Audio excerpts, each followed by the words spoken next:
नमस्कार दोस्तों, मैं हूं डॉक्टर खुशबू।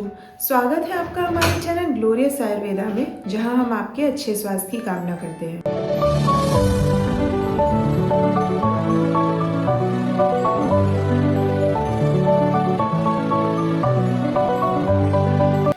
तो दोस्तों, अगर आपका पीरियड रेगुलर है लेकिन उसके बाद भी आपका ओव्यूलेशन मिस हो रहा है या आपको कंसीव करने में दिक्कत आ रही है, तो आज का ये वीडियो खास आपके लिए है।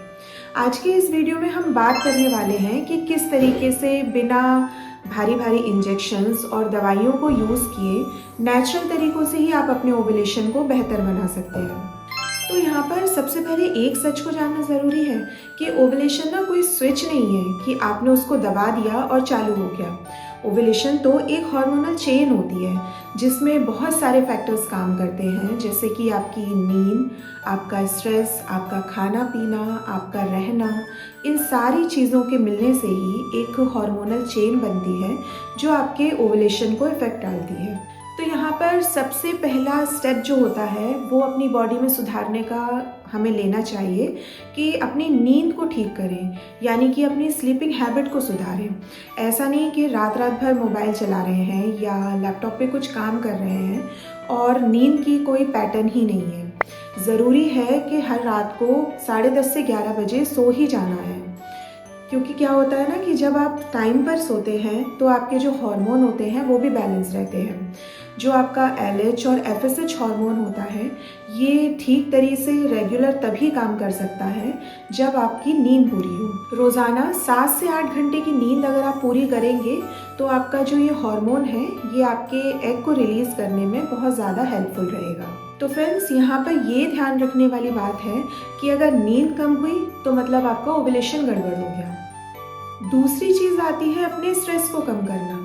अगर आप ज़्यादा स्ट्रेस लेने लगते हैं तो जो आपकी बॉडी है वो सर्वाइवल मोड में चली जाती है। यहाँ पर क्या होता है कि आपने स्ट्रेस लिया और आपके हार्मोन्स जो हैं वो गड़बड़ होने लगे, जिससे आपका ओव्यूलेशन भी गड़बड़ हो जाएगा।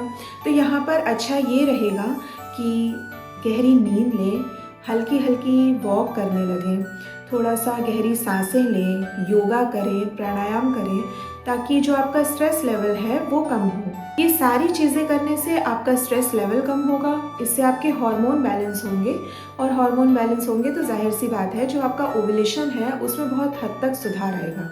अब यहाँ पर तीसरी बात ये आती है कि जो आपका वेट है ना वो बिल्कुल नॉर्मल होना चाहिए। ऐसा नहीं कि बहुत ज़्यादा मोटे हो गए या बहुत ज़्यादा पतले हो गए, क्योंकि दोनों ही चीज़ों में ओव्यूलेशन पे बहुत गहरा असर पड़ता है। अगर आपका BMI मतलब कि बॉडी मास इंडेक्स जो है वो ज़्यादा कम है तो इस टाइम पर क्या होगा कि अगर आप कंसीव कर भी लेंगे लेकिन आपकी बॉडी उतनी कैपेबल नहीं होगी कि वो आपकी प्रेगनेंसी को सुरक्षित रख सके। और अगर आपका वज़न बहुत ज़्यादा बढ़ जाता है तो उस टाइम पर तो आपके हार्मोन ही गड़बड़ हो जाते हैं और हार्मोन गड़बड़ होने से एग भी रिलीज़ नहीं हो पाता है। कई सारे केसेस में ये देखा जाता है कि अगर आप अपने वेट को थोड़ा सा कम कर लेते हैं तो इससे क्या होता है कि आपका जो ओव्यूलेशन है वो नेचुरल तरीके से अच्छा होने लगता है। चौथी चीज़ यहाँ पर आती है कि अपनी जो फूड हैबिट है, अपना जो खाना पीना है उसको सही लेना। आपका खाना पीना महंगा नहीं होना चाहिए, आपका खाना पीना बैलेंस्ड होना चाहिए, जिससे आपका जो ओव्यूलेशन है वो रेगुलर हो सके। तो अपने डेली डाइट में आपको शामिल करना चाहिए दूध, दही और घी, जिसमें फैट थोड़ा सा कम हो। हरी सब्जियां लें और फलों में अच्छा रहेगा कि अगर आप अनार, सेब और पपीते का इस्तेमाल करते हैं। बहुत अच्छा रहेगा कि अगर आप भीगे हुए बादाम और अखरोट का इस्तेमाल कर रहे हैं। आप दालों का यूज़ कीजिए, चने का यूज़ कीजिए, राजमा का यूज़ कीजिए और तिल और फ्लैक्स सीड इनका इस्तेमाल करना भी बहुत अच्छा साबित होता है। और यहाँ पर ध्यान रखने वाली बात यह है कि जो पैकेज्ड फूड है, जंक फूड है, बहुत ज़्यादा ऑयली फूड है, इसको अवॉइड करना बहुत ज़्यादा ज़रूरी है, क्योंकि ये आपके ओव्यूलेशन को पूरी तरीके से ख़राब कर देता है। अब एक बहुत ही ध्यान देने वाला पॉइंट है कि आपका ओव्यूलेशन जिस टाइम हो रहा है उस टाइम पर आपकी बॉडी कुछ सिग्नल्स देती है, तो आपको इन सिग्नल्स को सही तरीके से पहचानना बहुत ज़्यादा ज़रूरी होता है।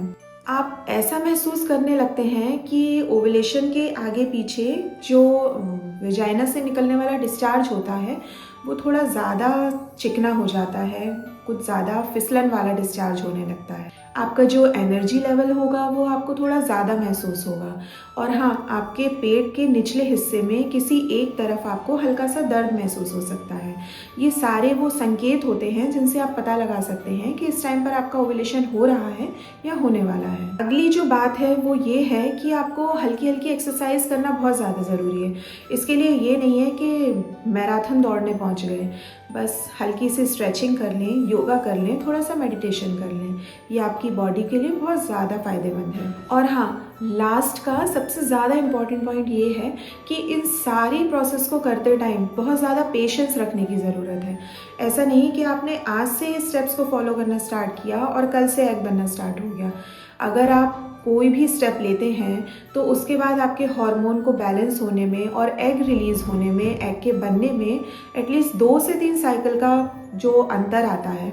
तो इसलिए अगर आप आज से प्रैक्टिस स्टार्ट कर रही हैं तो ये समझ लीजिए कि आप 2 से 3 साइकिल के बाद ही अपने ओव्यूलेशन को अच्छा बना सकते हैं। इसलिए इन सारे स्टेप्स को फॉलो करते समय कंसिस्टेंसी बहुत ज़्यादा ज़रूरी है। लेकिन हाँ, अगर आप ये स्टेप्स 6 से 12 महीने तक भी फॉलो कर रहे हैं लेकिन आपको कोई रिजल्ट नहीं मिल रहा है तो इस टाइम पर अपने डॉक्टर से कंसल्ट करना बहुत ज़्यादा ज़रूरी है, टेस्ट कराना बहुत ज़्यादा ज़रूरी है।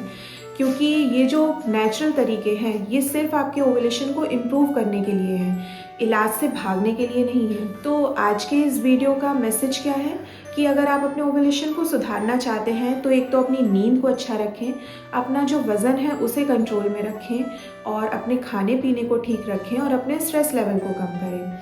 सही गाइडेंस लें और पेशेंस रखना बहुत ज़्यादा ज़रूरी है। अगर आपको आज की हमारी ये वीडियो अच्छी लगी तो इस वीडियो को लाइक ज़रूर करें, इसे शेयर कीजिए उन लोगों के साथ जो इस प्रॉब्लम के साथ जूझ रहे हैं। हमारे चैनल ग्लोरियस आयुर्वेदा को सब्सक्राइब करना ना भूलें। ध्यान रखिए अपना और अपनी सेहत का। Stay healthy, stay glorious. Thank you.